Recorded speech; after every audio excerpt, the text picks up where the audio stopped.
The mountain is about to bring on its biggest challenge yet. The Bathurst 6 Hour is just moments away from going qualifying.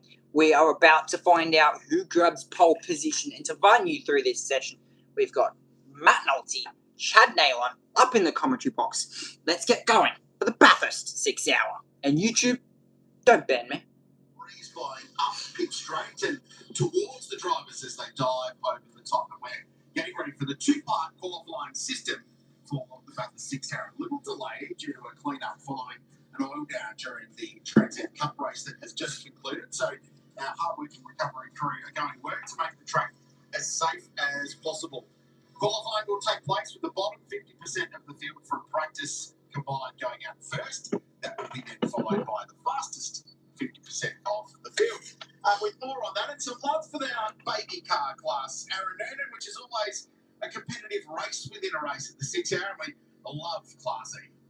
Oh, Rich, we talk so much about Class X and the outright pole position in Millwall Motorworks qualifying here at the 6 Hour. I thought I'd come to this end of the pit lane and talk to you about the little car class. Now, Class E is for the tiny cars, and it's always been dominated by the Mazdas. There's 5 Mazdas, but this year there's a Honda for them to contend with. So I thought, let's come down and have a look at these mighty little Mazdas. Phil Alexander and his team, he's a veteran. He's been racing at Bathurst for so many years. He's on board the 53 car for this weekend as part of the lineup here. But I wanted to talk about car 35 here because, Richard, did you know we have an American driver in the Bathurst 6 Hour here?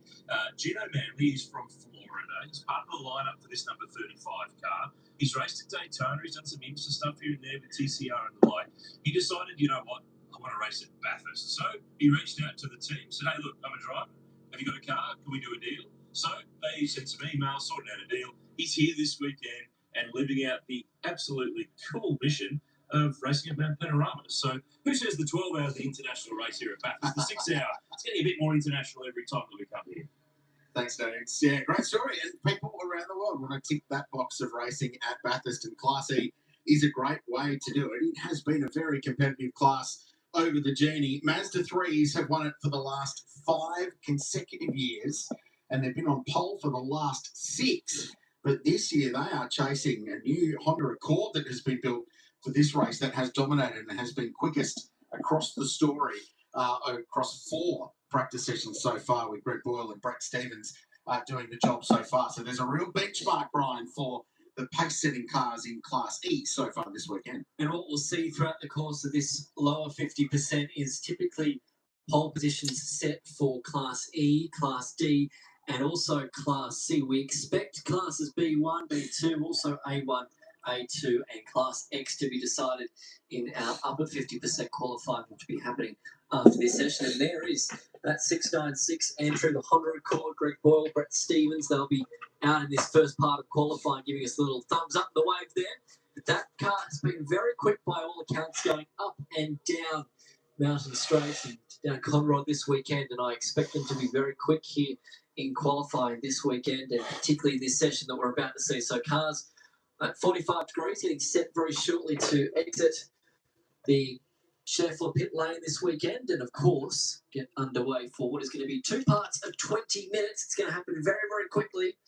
And we threw the speculator out in practice session number 4 earlier this morning once we get to Class X as to whether or not we might see a 2:18. Well, you compare that to the pole time that we saw in Class E last year, a 2:44.5. If you're doing that, that is very, very special around this 6.213 kilometre racetrack. Nudes? Brian, I know you like some variety, so I thought I'd come and find a different car that hasn't really raced here at the 6 Hour before. Scott Walker's with me here. This is the Kia Stinger in the 6 Hour. It's lurid green. It does stand out just a little. Car owner David Worrell is on board. But Scott, can you explain to me why is there a flamingo in the front windscreen here? Yeah, that's actually a good question. We get asked that a fair bit. I actually don't know the answer to that. Dave Worrell, he would be the best person to ask that question. Or Andrew McMasters, he's the other guy that has a flamingo as well. So there's a story behind it, but I actually don't know what the story is. That is my mission for the weekend, is to find out what is the go with the flamingo. Hey, tell me about the Stinger. How's it going around this mountain place? Because it's a new car to the 6 Hour. Yeah, new car. Going all right. We're just cruising around. Tomorrow's the main, focus for us. We just want to finish. We want to be there at the end. So, yeah, no problem so far. Let's just cruise around and have some fun. One of the things about this event is all the donor cars that hang out the back. Is there any stingers out the back here that you've got parked away ready for parts? We actually did do a lap the other night. We went through the car park and actually found a few stingers over there. So we know where they're parked. So if they come in handy, we'll get them. It's one of the dangerous parts here, guys, for the 6 hour. If you come as a fan and you bring your car and there's one just like it in the race, be warned. Be warned. They might come and steal some parts off your car to keep their car in the race this weekend. But let's hope that the stinger carries on and the flamingo just doesn't sting here this weekend. Thanks, Deans. So your job is to find out, A, why the flamingo exists, and B, what its name is. Because if you're carrying a flamingo around, I can't help but think that it would have a name, surely. So that's a job. I wonder if the Stinger is this year's Colt Bathurst car, where every year we tend to organically get around an entry in the race. Last year it was the Toyota Camry, the mighty Camry that rolled out for the last time at Bathurst and it's been racing here for almost 30 years. That was a great story.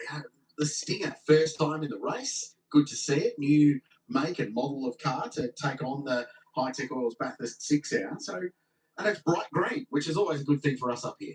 It is. Green typically is that lucky colour for a race car. Hopefully that's not the case for them this weekend. I reckon we've nailed that little Colt Hero car down to possibly 2. I reckon between that and the Honda Accord, potentially Class C. Good shout. So we'll wait and see how that one pans out. That's Aaron Zerafos behind the wheel. I think of the Belklab 105 Class B1 BMW.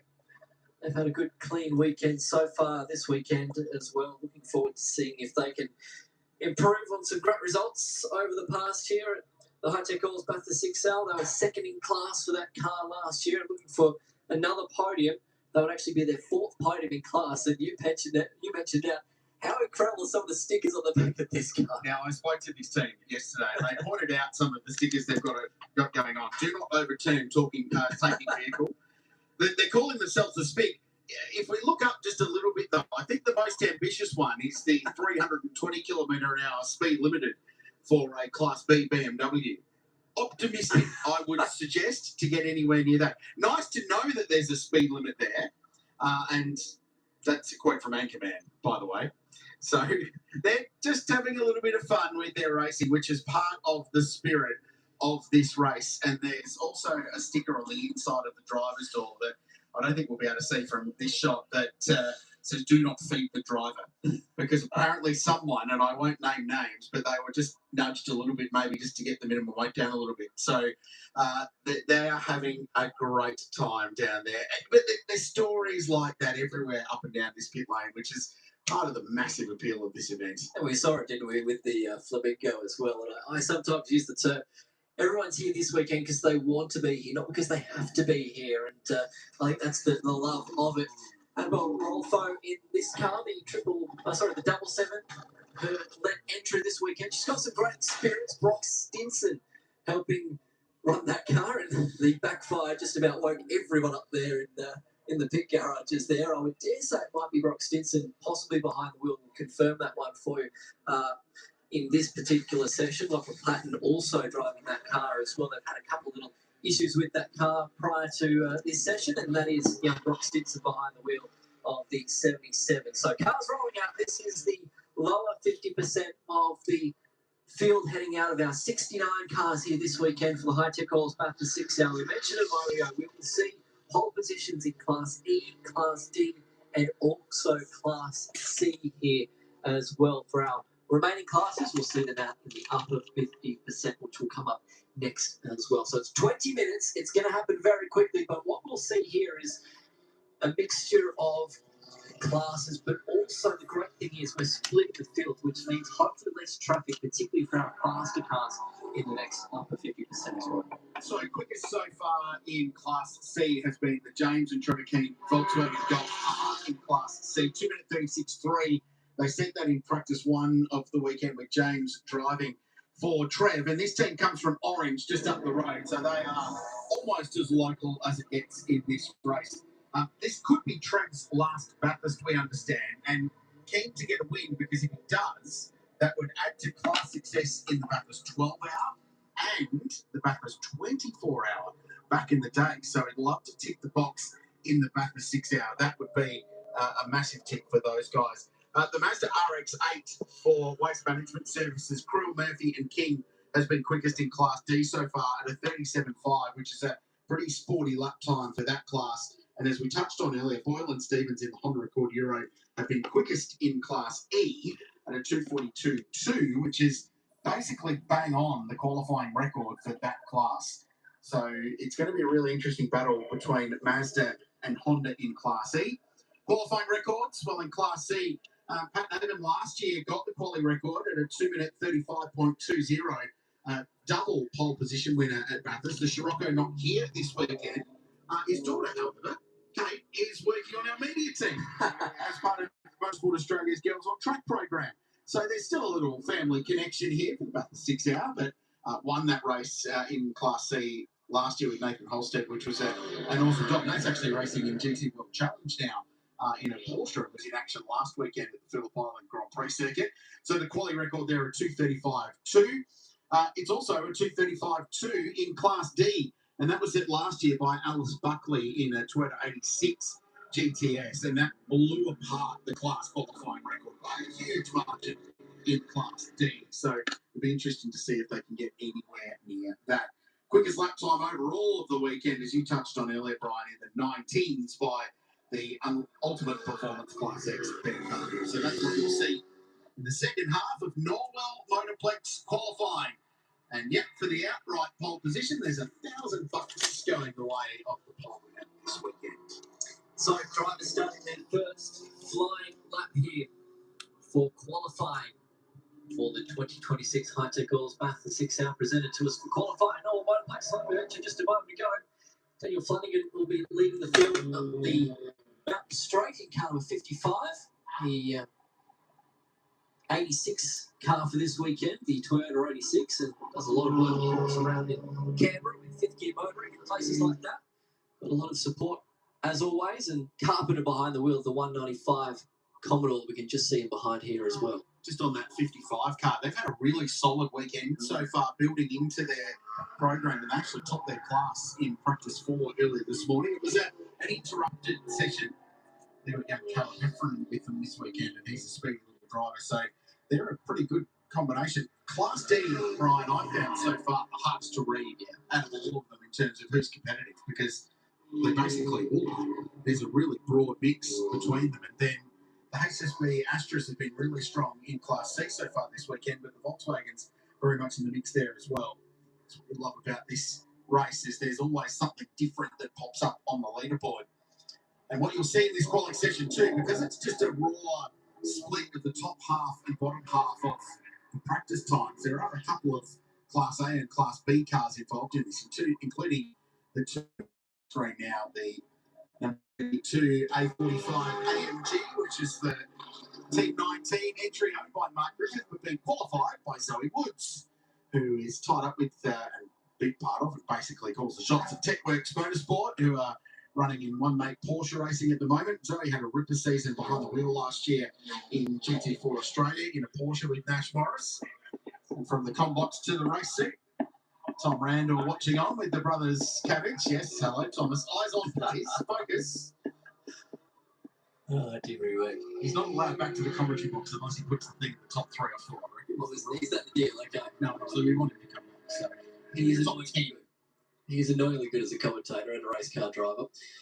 We will make you mention, and I'll further elaborate on your point when it comes to Class D. Typically, that's always been dominated by Toyota 86s or Subaru BRZs, but it appears now that the Mazda RX-8 1 Series cars sort of are setting the pace and the trend so far for this weekend. So for Carell, Murphy and Kingley, number 80 entry, on the combined practice times, like you mentioned at the opening, they were very, very strong, but really inside the top 5, at least on the combined times, there was only 2 86s or BRZs in that top 5 for Class D. So that has changed ever so slightly over the years in that class, and it's going to be very tough, as we mentioned, to try and get a read on that. And here's the Keens entry heading up into Griffin's Bend. Yep, here it is. Car 50 in Class C. This is the Keen entry, 1.5 seconds off pace in Class C at the moment. And we'll see how that car goes for it. Full stop. You get the big trophy. It says first place. And it means everything to these people in this race. So that's the storyline that we're looking forward to over the weekend, is the race within a race. And sometimes you get a race within a race within a race going on. There's so many stories to unpick over the course of it. It's James Keane behind the wheel. Dad Trevor will be watching on from pit lane, and he's tipping in across the top of Mount Panorama. Currently quickest in Class C at a 2:33.94. And that is an awesome lap time.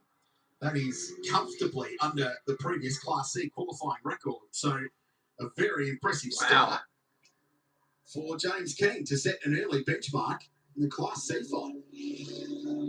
Done a lot of development work on this car over the past 12 months as well. They've done certain state level events like the Wakefield 300 and just slowly chipped away at getting this package a little bit better. And they appear to have done that already so far. This weekend, Del Carpenter on top of the moment, but like we mentioned, in an A2 car, we'll see some much quicker times coming from that class in our next session. So Keane just rolling it through now in the chase and down into the DBA section through the left-hander here. We had to really stand on the anchors there and pull it up as he just dropped the right-hand side of the car off the road at the exit of the left-hander. And will now work his way down into Murray's corner. Leading Class C though at the moment. So he can try and improve on this particular lap. He was faster to the second sector, but had a little bit of a moment going through the chase. It doesn't improve. Stays fifth overall, but more importantly, still leading Class C. Yeah, but he was quickest of everybody in the middle sector, and that includes some A1 and A2 class cars. So they've got a fair amount of firepower among them. So that's an impressive job from them. Thompson goes to second place. Carpenter on top of the 31-2. That's an A2 class car. Holt across the line in car 19. B2 entry. That's that AMG A45. But the story of this session is going to be who gets pole in Class C, who is on top in Class D. And right at the moment, it's Jarvis in 11th position on your timing totem at a 2:38.0 in car number 70, but just in front of Brock Stinson. In fact, they've almost set an identical lap time. 38.09 for Jarvis, 38.09 for Stinson, and they're split by 0.02 of a second in the battle for the Class D pole, 11th and 12th. And you can tell them apart there, the cars with the red highlights around their number on your timing totem left of screen. Jarvis 11th, Stinson 12th, but the Volkswagen and the Toyota is the battle for the Class D pole. This Volkswagen had some tough runs yesterday throughout our 3 practice sessions. They really struggled to get this car dialed in, but they've certainly done so now in the early point of qualifying here. And these Hankook tyres, particularly once we get later on, we think will be good early on before they slightly just tinker away. So that only Class C, so it's Jarvis, Stinson, Carell at the moment third, and then you go back to Ableton in that BMW third. I should say fourth in class, 16th outright on your totem screen on the left-hand side. You can see all that dust and debris at the top of McPhillamy Park there as drivers tipping in there on the left-hand side. Crill's just gone quickest in Class D in car number 80 at a 2:37.10. So pulls 0.9 of a second over Jarvis in car number 70. That's a really good lap time.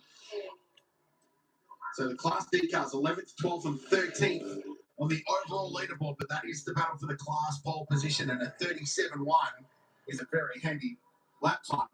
Stinson has just set the purple middle sector of the session in the Toyota, and that is against Evo Lancers and BMWs at the pointy end of this bottom 50% qualifying order. That is how hard he was driving car number 77. He works his way across the top here, watching the 57 machine of Thompson coming to the final corner, but our eyes at the moment currently looking at Stinson. The record in Class D at 2:35.2 previously for a Class D car. Stinson is absolutely stalking his way around Mount Panorama right now, waiting for him to come into frame potentially, and see he does go up a few positions and does a 2:35.3. That is a whisker outside the class record pole set last year by Alice Buck. He has just put a marker against his name and that team to say, hey, come and get us at the early point of this weekend. It's car 77 we're watching. That is a huge lap. 35.3. Pole position provisionally for the 22-year-old from Mulgoa in New South Wales. And he splits his time as an engineer and race car driver. And he's been involved the last 2 years with the outright winning car. Well, 2 years ago, in fact, with Jada and Simon Hodges. And has got lots of experience in the GR Cup, of course. That is a massive lap, though. The 35.3 very nearly beats the record in Class D qualifying. We've seen Brock have a good start to the season already in GR Cup. Dominated the opening weekend at Sydney Motorsport Park. 3 races, 3 race wins. So has plenty of experience in a GR86, and he is using that right now. He's just done a personal best to the first sector here as well, but he's just caught underneath the rear bar of the MC Corsa entry, car number 125, going back across the top here. This might hurt his run now on this particular lap. He'll look towards driver's left here. Be careful how you do that though, Brock, because side by side, heading off the face of the earth at Skyline is not what you want to do. And now this lap has been compromised. Yeah, that's going to hurt him, and I think he's bailed out as a result and can have a little reset and go again. It's a very young team, this. They're jointly based out of Coffs Harbour and Brisbane. Annabelle Rolfo, who's back for a second crack at this race, who's a second-generation driver. Hull's got a lot of racing experience here at Bathurst in the past. She's only 21, studying law degree at the moment, having honours in that, so clearly bigger brain than I. And then the third driver is Lachlan Platten, who's just 19 years of age and works full-time at Matt Stone Racing, the Supercar program. Bit of debris coming off the car in front, bouncing down Conrod Straight there. Not sure if that came off the BRM Evo or the BMW that was a little bit further up the road. Looks like that Evo is going slow, so if you put 2 and 2 together, you might come up with the answer that that is the car that had that debris that was going off there down into DBA Chase. To see a little bit of flame out the back too. Still going to be behind the wheel of this car, Adelaide Trio. Running a very cool, very bright tribute to great Tommy Mackinnon. Mitsubishi Lancer Evo tribute livery. Good to have the other team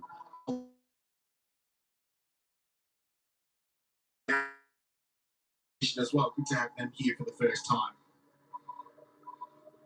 Just giving some love down into Class E as well. It is extremely tight for battle in pole honours. So it looks like Ruben Dan on top right now in car number 161 with the best lap time in the session of a 2:43.9 versus a 2:44 even for Greg Boyle in the Honda Accord. So the battle between the Mazdas and the Accords is running hot right now. And here's Dan on screen now through the final turn and down the High-Tech Oils pit straight. Doing a really good job holding the class pole position provisionally at the moment, but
That would explain why he was struggling. Sorry about this, guys. Oh my god. I can't get away with something just going my way, can I?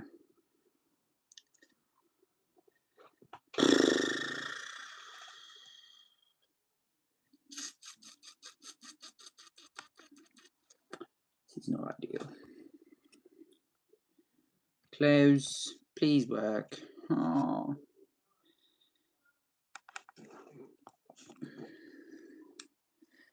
This is just amazing. This is exactly what I needed on a Saturday afternoon.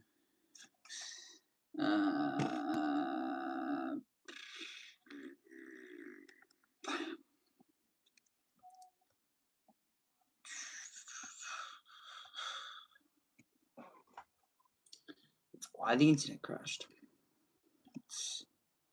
It's because there's about 3 things being used and you can't get access to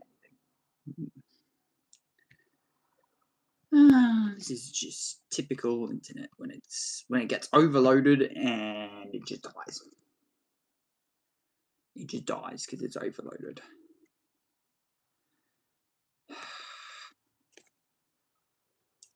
How annoying. Reload. Go. Come on. Thank you.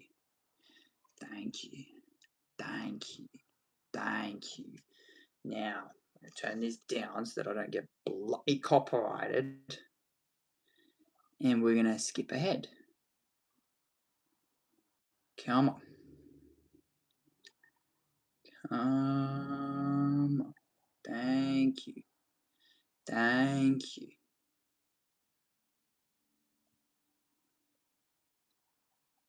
Car, Adelaide Yeah, there we go. Trio, That's live. running a very cool, very bright tribute to great Tommy Mackinnon. Mitsubishi Lancer Evo tribute livery.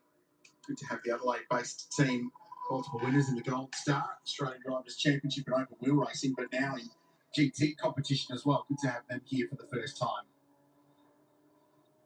Just giving some love down into Class E as well. It is extremely tight for battle in pole honours. So it looks like Ruben Dan on top right now in car number 161 with the best lap time in the session of a 243.9 versus a 244 even for Greg Boyle in the Honda Accord. So the battle between the Mazdas and the Accords is running hot right now. And here's Dan on screen now through the final turn and down the high-tech oils pit straight. Is that really Class good job holding the Class E? pole position provisionally at the moment, but by all less than 1/10 of a Class second. E. But in the 43s, and that is comfortably a qualifying record. 43.9 plays a 44.5 set by Adam Brewer last year in a similar Mazda 3. That's an awesome lap. So already seeing ridiculously quick lap times. And I think the fact it's a little bit overcast, it's keeping the track temperature down. It's going to be helping the turbo cars as well. It bodes well for part 2 of Norwell Motorplex qualifying, coming your way next to further 20 minutes when the big bangers are out there. So the BRN car back in pit lane and Jordan Ormsby out of that car. That's Julian Newton, who's just walked over, so he's one of the other drivers. Julian.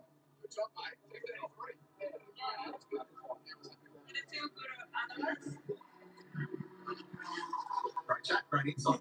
Cook and Tyler on the right there. Works with a lot of different teams, looking after drivers, making sure they're all good to go. And into the 33s, that's Ormsby Jr. coming over. So he's the third driver in that car. Julian Newton has been in the motor trade in Australia. How are you? Harrison? With, back in the day, it was a major Honda dealer, one of the largest in South Australia. Now he's got a significant number of car dealerships there and has been racing for a long time. So that's an awesome job. And yeah, pleased to get him to the 33s. That team has had zero interest in performance this weekend. They want to be reliable, of course, and make sure their stock's good. They're not worried about car speed. All they want to do is get to the checkered flag. As we follow Brock Stinson around us again, he's currently 10th outright on the leaderboard, comfortably on pole position now for Class D, provisionally at least. Crew's gone quicker again in car 80 at a 236.8, but it's still a margin. Stinson improved, not that time by. Like Partridge has just jumped up to 8th position in car number 73, A1 class car. The A2 class number 195 entry to 31.2, the quickest of the session so far. And then he'll sit in pit lane and watch anxiously as all of the other class cars go out and use that as their benchmark. So the time you set in this session stands, and then that determines your outright position on the starting grid as well as the class leaderboard as well. Just a little note as well. It's good to see Partridge out there in that Ford Focus RS, Brian, because they have had a troubled weekend. Overheating issues leading into this weekend. They did an engine change yesterday. They then found out there was a faulty radiator cap, which was causing some of the overheating issues. It then had another miss earlier on today, and there were some concerns as to whether that car would actually get out for this session. The fact that it has gives me great confidence that we are still at capacity in terms of the 69. I need to check if I'm still loading. Am I still live? Please tell me I am. I'm not going to be happy. Let me tell you that much.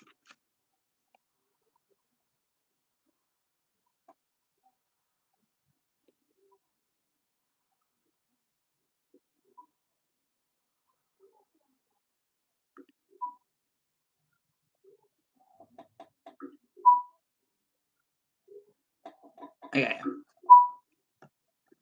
I'm still live. I'm still live. Okay, we're good. We are good. We are good. Rolled into the weekend are still very much all in contention to get themselves on this massive grid for tomorrow's 6-hour enduro. Production cars, you love to hate them sometimes, don't you, with all their intricacies and how they go about trying to perform on a road compared to being on a racetrack as well. So, Jack on screen working his way now through the deviated chase and heading down into the final few turns. Oh, there's blue as well. Panel of 4, the Ordino Astra now coming back into the lane. They've had a tough couple of years up here at Mount Panorama. They got caught in a crash last year in the early stage of the race. They got the car repaired and out basically for the final lap just to take the checkered flag. It backs up your point that for some people, all about getting to the finish line is the key part of this race. Hayden Jackson, car number 83, 2 entries this weekend from Maisie Place Motorsport. First up, she's brought 2 cars up here to the High-Tech Oils Bathurst 6-hour as well. So Carpenter's gone quicker into the 30s, and all that's going to do is make him a little bit safer when we set the outright grid. But this guy is having an enormous qualifying performance, and we've talked about how close they are to a qualifying record. Stinson's first sector wasn't his best of the session. Oh, he's going to pit. No, because he's just set the purple middle sector of the entire session against all the Class A and Class B cars. Brock Stinson across the top of Mount Panorama went purple. But they don't need to go any faster. It doesn't look like anyone's going to be able to challenge the 77 car for pole position. He stole your thunder right at the very end, didn't he? Hey, Class E's fairly close as well, Yeah. Brian. I was just looking at that. So Dan's still on top. No changes there at the moment. So actually, there has been a change. So Boyle has improved his lap time, but still not his position. So it's a 2:43.9 for Ruben Dan versus a 2:43.97 for Greg Boyle. There is 5 100ths between them right now in the battle for class. And here's Dan dropping it off the exit of the chase here, pushing hard to try and improve. I'm not sure if he'll improve on this particular lap, but Class E is so far the closest in terms of the battles that we're seeing right now. So Dan back through the final turn, and Boyle's just got to the top in that class. So at 2:43.1 now. So Boyle with the Honda record has just gone to provisional pole in Class E, and he's got 0.8 of a second quicker now than Dan in position number 2. Yeah, quite a comfortable margin now. So it's actually pulled that margin out, but they were so close. It's going to be a fun fight tomorrow between those cars. Class E is always one to watch. They might be the slowest cars on the racetrack, and I mean that with all love in the world. They're the slowest entry-level category, but they put on a great show. Hazelwood goes across the line in that number 2 BMW, so that's a class car in Class D, and that's another car with a flamingo in it, which is fun. So there it is. Where do they stack up in class? So they're 4th in Class D at the moment, car number 2, so they're in pretty good shape. Checkered flag is flying at the end of part 1 of qualifying. There's some great stories to come out of this. The first 8 cars will all have to sit and wait and watch for what happens in part 2 of Norwell Motorplex qualifying here at Mount Panorama. But then you go back to 9th place and you'll find James Keane, who with that Trev is going to be on pole in Class C with a 2:33.9, which will be a qualifying record for that class here at Mount Panorama in the Bathurst 6-hour. And then an enormous series of laps from Brock Stinson has put the car number 77, Toyota 86, on provisional pole for Class D at a 2:35.3, and 10th position out of this group of cars. And by the way, has the fastest middle sector of everyone. And can I give you a little example of how hard he was driving that car, Brian van der Wacker? Yes. So Stinson's middle sector of that lap was a 39.77. Earlier today, Will Davison did a 2:19.6 in the number 23 BMW. His middle sector was a 38.46. So by my maths, little Toyota 86 was only 1.5 seconds between the cutting and the exit of Forest Elbow than a mighty BMW M3 competition that has won this race outright.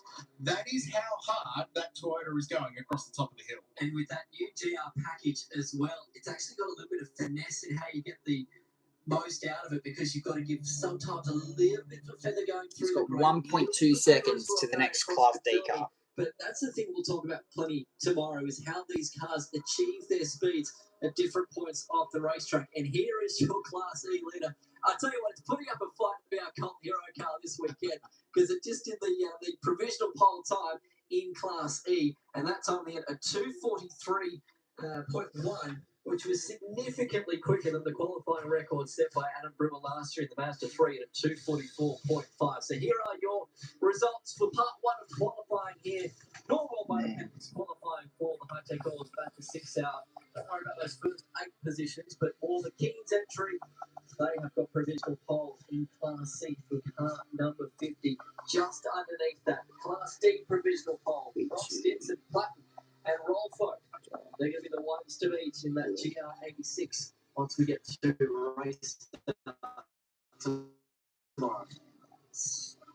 Crew Murphy King in the Mazda in the mix in Class D as well. Yep. And then the Jarvis are there too. So that's going to be a fun fight all the way through, with 3 different brands in the top 3 as we count down to the top 50%. You're watching the High-Tech Oils Bathurst 6 hour, the battle for the Normal Motorplex pole line, coming your way next. Okay, that's good to know. Thank you for playing ad breaks. That's not ideal whatsoever. Why would you play ad breaks? You're meant to be an ad break free service. What the flip is this?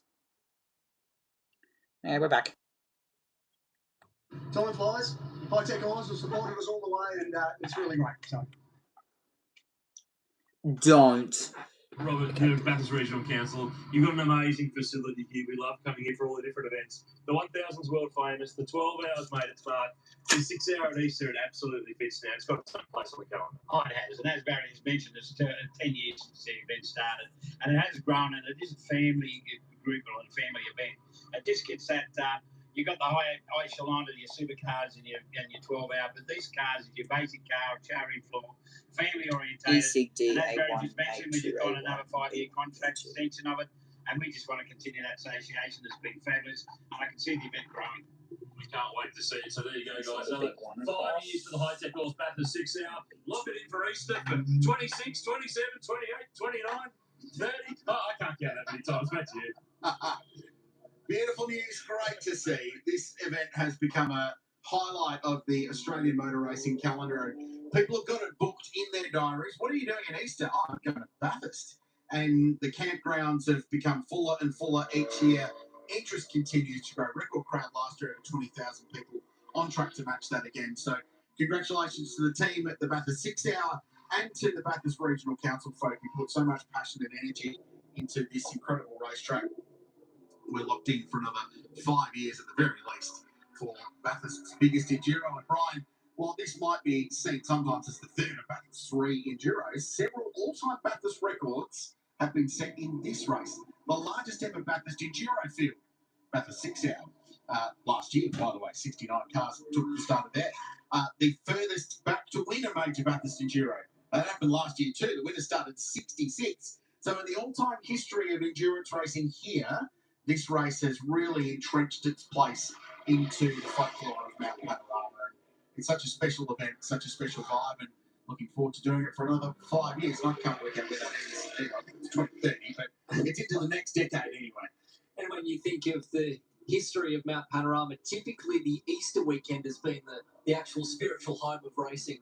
the home weekend at least here at Mount Panorama. Look at this traffic jam as we get set now for part 2 of Noel Motoplex, I should say. Bathurst 6-hour qualifying, like we saw in practice session number 4. Will Davison parking that 23 car up, making sure that he has a clean and green lap here, as he'll set a flyer this time by with the juice squeezed in just behind him for what's going to be a fascinating opening lap in qualifying part 2. Davison set the pole position up here in 2023 and 2024. Jaden Ojeda set the pole position up here in 2025. So the last 3 outright pole sitters leading the way up, and Ojeda weaves left and then weaves to the right to get a toe on Davison and get up the inside. Are they racing or are they qualifying? A little bit of a freak toe there, perhaps, for the 2-time winning car, number 21. He got past Will Davison, but he certainly made his point that he wanted a clear racetrack in front. Qualifying record, 2:19.53. That is by miles and miles the quickest a production car has ever gone here. But we've been in the 19s already this weekend. Some drivers talking that an 18 is absolutely possible for pole position. The other thing drivers are talking about, this could be an actual shootout. It could be one and done. Park the car, do one lap on the tyre, park the car, and that could be it. So this might be the money lap for Will Davison and Jaden Ojeda, and they are pushing on. 0.2 of a second faster than the fastest sector we saw in practice session number 4. And if those numbers were anything to go by in practice session number 4, we actually saw a 2:19.4 if you combine them all together. So Jaden Ojeda is looking to lower that qualifying record here as they come towards the second sector at 37.3. We are staring down the barrel of a 2:18 here in qualifying for a production car around Mount Panorama. This is an incredible one so far by the juice, Jaden Ojeda. Just a couple of corners to go. One of them the fastest through the kink. These cars move around and slide so much, but they do have a surprising amount of grip, the drivers say. You can really attack the corner on this Hankook control tyre. They will have a brand new set of tyres on for qualifying. They'll burn one up to get pole position and the $1,000 that goes with it. Let's see the lap time. Ojeda What's first, lap? then Davison. Ojeda with 2:18.5. Davison, 1 19.6. second. Jaden Ojeda has put 1 second over the double Bathurst champion. That is a fair old benchmark from the juice. Josh Muggleton goes third at a 20.5 in the Chevy Camaro. That is quick. In Class A2. For the extreme performance, normally aspirated class in the Camaro. That is by miles the pole record there. Oscar Target goes 4th, and 3rd in Class X. Thomas Randall 5th. Aaron Seaton at a 21.7. 6th, then Tyler Mecklin in a Mustang. Everingham next, Forward, and McMillan rounding out the top 10. Some incredible laps coming through. Just as I'm impressed by Jaden Ojeda's lap, with that lap from Josh Muggleton in that Camaro at 2:20.5. That is seriously impressive. And if he carries that speed into the race tomorrow, they have every chance of standing upright on that podium across 6 hours tomorrow. Wait to see if there's improvement to the first sector. Will Davison does a personal best at 56.7.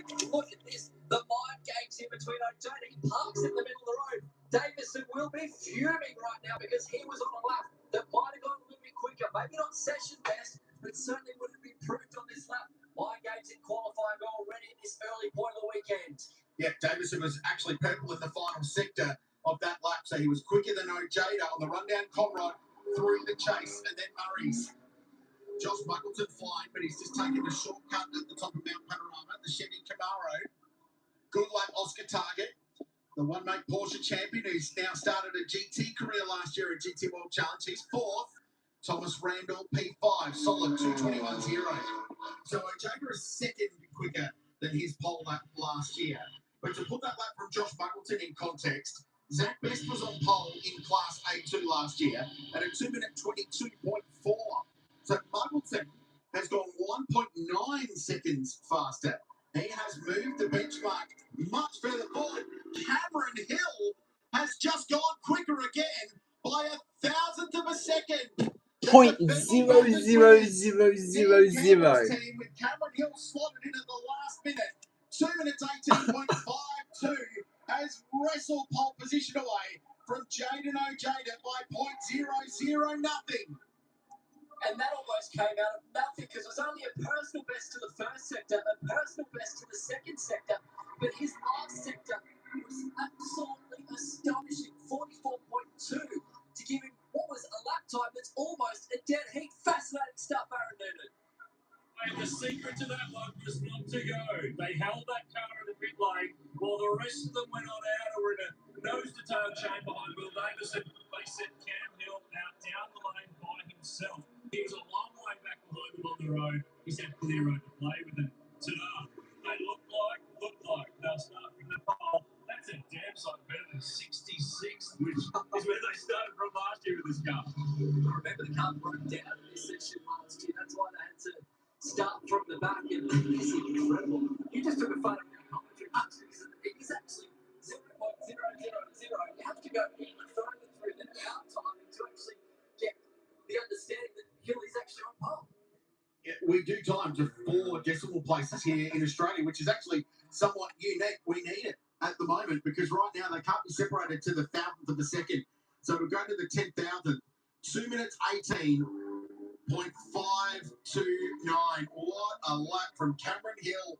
He's in a really good place at the moment. He was telling me yesterday, he and his little family, so welcomed a child into the family at the start of the year. They've just bought a house, so they're moving houses, going through all that stress.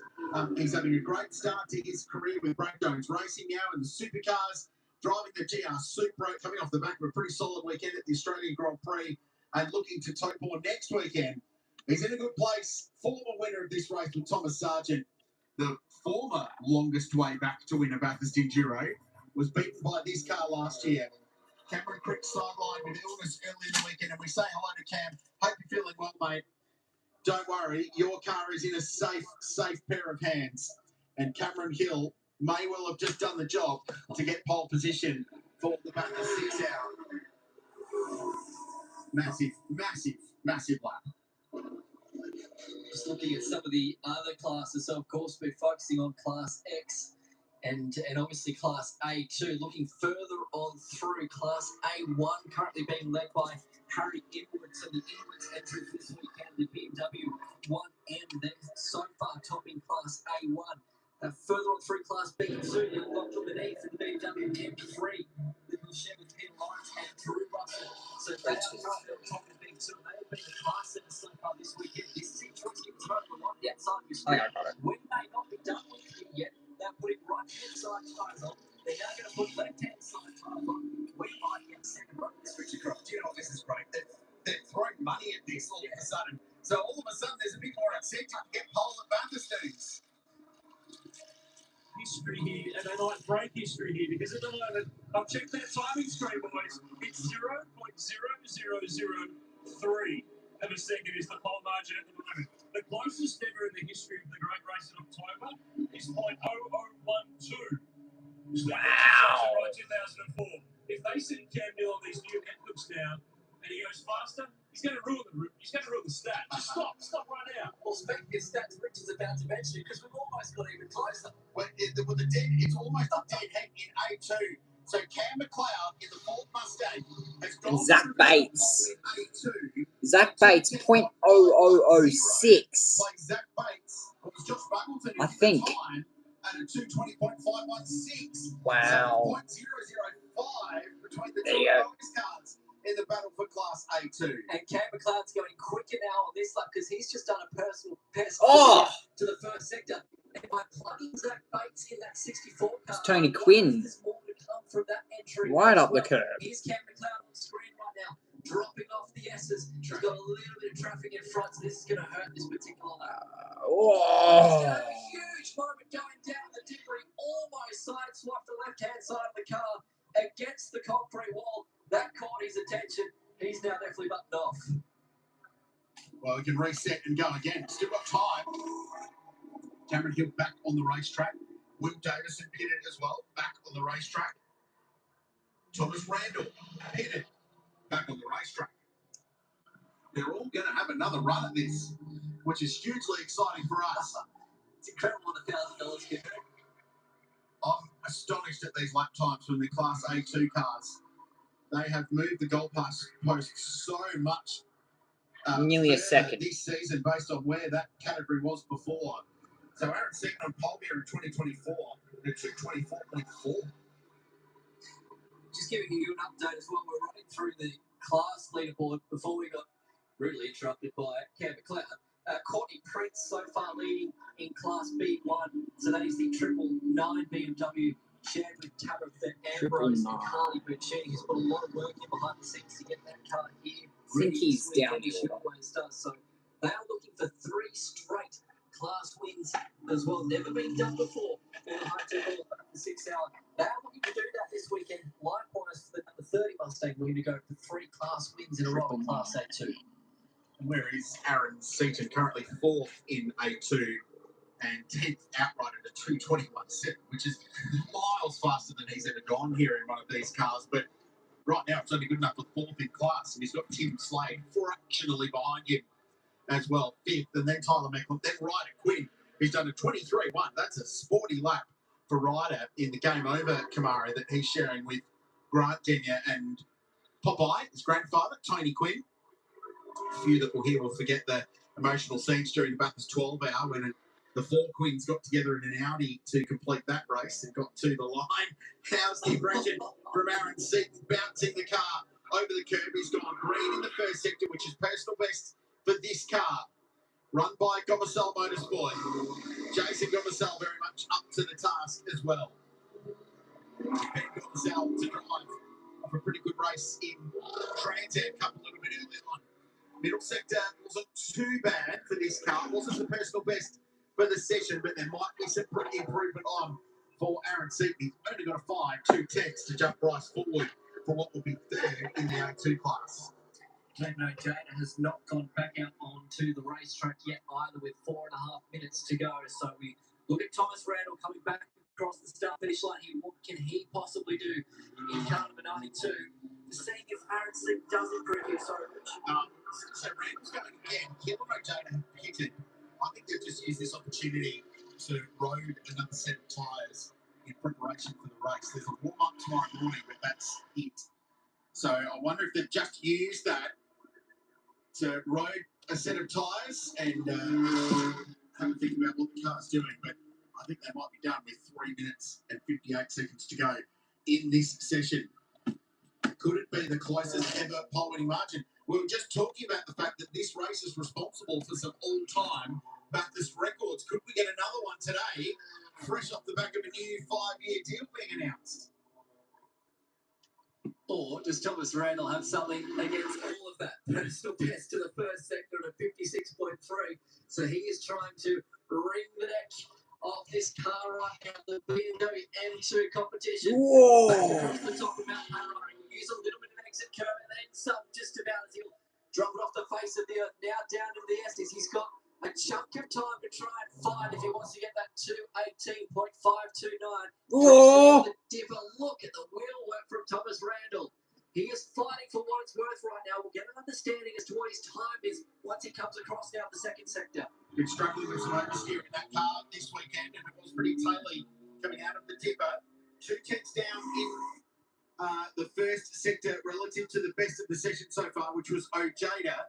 37.5 across the top of the mountain, which is only 2 tenths down again. This is an improvement. It's incredible to look. If you actually combine all the best sector times that we've seen, the theoretical best in the session could be a 217.7. Fascinating, but as we know, different cars achieve their speeds at different points of the racetrack. That last sector was set by car number 1, which was Cam Hill. About 4 tenths off. So this will be an improvement for Thomas Randall, probably up to P3. And across the high-tech goals pit straight, currently positioned Most likely P3 for Tom Randall. and try and sneak that car further up. In fact, goes to the top at 218.487. Just as we thought the Q might have been in the rack. Randall I thought he was only going to go P3. Going to go straight to pole position. And did it without setting a purple sector the whole lap. The only one that went purple was the final lap time. 218.48. Thomas Randall, you are a star. With 2 minutes to go in qualifying, He's 0.04 in front of Cameron Hill, and he might well have put the Thrive Breast Cancer Trials car from GWR Australia on pole position for the high-tech oils Bathurst 6 hour. What a qualifying session this has been, thanks to Normal Motorplex. Fascinating stuff. Incredible times. We have 4/100ths of a second separate the top three cars. We have never seen margins this close. In the high-tech oils Bathurst 6 hour, it sets us up for a great day tomorrow. Could he go even quicker? No, he doesn't. He got a 58.7 to the first second, which was What try? a margin away. The heart rate would be up. Wow, that is mighty from Thomas Randall.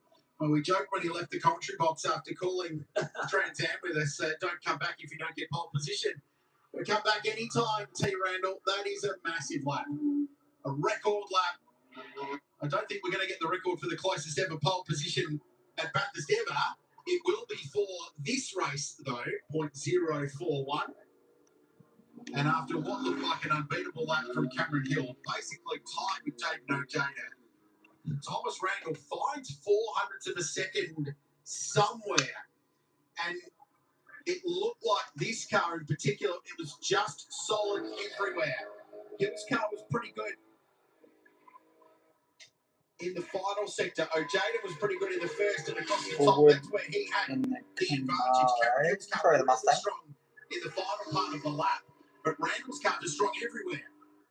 Did not set a purple sector, a session best sector that lap, but the time that mattered was 2 minute 18.47 as the checkered flag drops on Normal Motorplex qualifying. A2 class, almost a dead heat between them. Cam McLeod, 220.51. But I don't think he'll Zach get pole. Bates, 220.51. Everett 5/100ths between Mustang and Camaro. A1 class is improving. In sixth position, so it looks like they're Everett is currently on pole third row of the grid in the A2 class battle. by Changing 1.1 class seconds. A1 as well. Glenn Everett, Paul Bacchini and Michael Von Rampart have actually gone and led class A1 provisional pole at the moment as well. Their time at 225.7, so good job for them to get themselves 220, up a little bit further. 226.9. Class B2 as well, at the time with 227.6, so some impressive times coming through there as well. And still looking for the 999 Bacchini BMW B1 leading in class as well. And how's the celebrations on the right hand side of your screen? That's Garth Walden Racing. JP Messenger on the right of screen. Next head on is Garth Walden, team principal and owner of this Does forward go quicker? No. And the brothers Cap expended, Michael, they are one of a few that have been here every single edition. All 9 of them, this being the 10th for the High-Tech Oils Bathurst 6 hour. And that is a massive, massive reward for a team that works incredibly hard, and they're beautifully presented, and they're racing for an incredible reason with the National Breast Cancer Trials program. And they've raised several $100,000 for that program over the journey coming up to this point. You would think if they could pull it off tomorrow, it would be an incredibly emotional win, because it's coming up to 10 years to the day since Ben's wife Tula got diagnosed with breast cancer as well. So it would be an incredibly emotionally charged weekend and day tomorrow if they could get it done. How's the margin from first even back to third? 4/100ths of a second. It was Thomas Randall that plugged himself in the A2 car, went straight to the top of the timesheets. He gets High-Tech Oils pole position for the Normal Motorplex qualifying session here at Mount Panorama. Campbell in second, J.No. position number 3. You can see your class leaderboard as well. Cam McLeod leading class A2 honours. And then 20th outright, Everett, Bacchini and Von Rampart leading in class A1. So a good result there. They've been struggling with a couple of niggling issues with that car at the early point of the weekend. They got that sorted now, and a good result for them to be your class A1 leaders. Wow, what a session. Thoroughly enjoyed that one. So much to play up tomorrow for the $1,000 thanks to Normal Motorplex going in favour of Thomas Randall. Has the talent at the point in the So there you go. Thomas Randall has bagged pole by 0.042 of a second. It was tight. It was tight out there. Let me tell you that much. Let's take a look at the highlights of this session. The number 1 car, made its way out onto the circuit. The reigning champions of this race really took it to it, and Cameron Hill was the one who qualified the thing and put it actually second on the second on the grid. Third on the grid, just in behind Jaden O'Jada. This is going to be a very feisty start to tomorrow's 6 hour, but there's still plenty more to come. As you can see, this is the Thomas Randall car throwing itself over the top of the mountain. Had absolutely no room for error over the top there of Skyline. I'm dropping the car into the dipper. This is the highlights, by the way. Through the dipper, out the other side, he got the power down, and in the end, it was enough for pole position by 0.0042 of a second. It is tight out there, and we're expecting the same thing come tomorrow. And this session, this race continues to get more and more exciting as these go on, and continuing to be supported by Hankook as well for its tyre supplier, and that is what is put us on pole position for Thomas Randall of a 2:18.487. That is the pole time to beat here in qualifying. And we needed to take break after that one. That is an all-time great quality for this race. What an appropriate way to continue our 10th anniversary celebrations. And all 69 cars, by the looks of it, have made it through qualifying to get onto the grid as well, which is a huge accomplishment. And that was the celebrations down there. Ben and Michael are celebrating with their engineer, JP Messenger, team boss, Scarf Walton, and an incredible job with pole sitters. Car number 92, here's notes. Rich, this mountain, it just continues to deliver. I've got Paul Morris here. The dude is here to deliver as well. The Norwell Motorplex pole position. Check $1,000 to the Cabbage team. Ben and Michael are here. Thomas Randall's not here because they took the car to Park Ferme. But gents, congratulations. The dude's got the $1,000. Where does this $1,000 go? That's the next question to all of this. You go straight to the charity, our Race for a Cure charity, obviously breast cancer trials. So that we go to a good cause, obviously big support. And obviously thanks to Tom, he's done the work. We just basically look good and stand here, but he's honestly ragged that thing across top of the mountain. It was just amazing to watch. He's just a good, great guy. He's like a brother from another mother. He's been with us for a couple of years now, and we really love having him on board. Did that come from nowhere? Because it looked like, Cam Hill was there, Jada was there, and bang, Tom had another run. Yeah, I think we've been working all weekend just to try and get the car where we feel comfortable, and obviously Tom feels comfortable. I think he knew he could do it. And yeah, it's a hats off to him. He's done a great job. No pressure for tomorrow, though. But without telling the world, he's just walking in the back of the garage here. Just got an eye. We'll have a chat to him in a sec. But do you make him start now that he's gone and put it on pole, or what's the story? I'm pretty sure he'll start tomorrow. Yeah, I'm pretty sure. We're just subbing for him, but he basically does the hard duty. So yeah, we'll have him in the car tomorrow morning for sure. We better have a quick chat to him here. He's made it back from Park Ferme. He's a happy man too. He's earned this chair. Yeah, like this. Yeah, it's a moving camera though, Thomas. It's not a standing camera. Oh, they're happy chapping. So they should be. Great to have Paul and his team at Northern Motorplex getting behind the 6 hour with the pole check. We've got to have a chat to the pole man, don't we? We're going to dive in here and have a quick chat. We'll just let them take a quick photo before I bomb it. No, we have to bomb it. Sorry, guys, we have to bomb it. Wow, that was impressive. And thanks for running back from Park Ferme. That was just as fast as the lap. Well, actually, Cherise picked me up in the buggy, but I ran back. So, wow, what a credit to the whole team. It's just been a bit of a challenge up to this point. We had no idea what we had. My fastest lap up until then was like a 22. I wasn't expecting an 18. I wasn't even thinking we could do a 19. So, just a real credit to all the guys and girls at GWR. Our Thrive Race for a Cure BMW was super quick. I mean, it was very close. I think half the 10th or something. So I marked up a couple of bits, but still, rip to get the pole for Ben and Michael. They put so much into this race. They've done every single 6 hour. So, just stoked for those guys. How many of the 3 sectors do you think you were fastest in? 0. I did actually get told that. Yeah. Doesn't matter at the end as long as you're on top. Well done on pole tomorrow. Do you get the gig to start tomorrow? Is that the plan? I guess we'll have to wait and see. So maybe we'll just draw it out of the hat. So I've started the last couple of years, but it really depends on the strategy because you've got those CPSs that everyone's got to tick through. So we'll just work it out overnight what we think is the best way to go about it. But yeah, looking forward to Easter Sunday. It should be fun. Super stuff. Well done. Congrats. That was a ripper day. Thanks, Aaron. Appreciate it. Special stuff here at Mount Panorama. What a lap from Thomas Randall. He was ragging that thing across the top of Mount Panorama. Those shots of him, particularly coming through the dipper when he just stepped sideways at the compression point. Continued to charge on, and as we mentioned, personal best, no session best through the sectors, but then came out and walloped that lap time in. Fantastic stuff. What a qualifying session.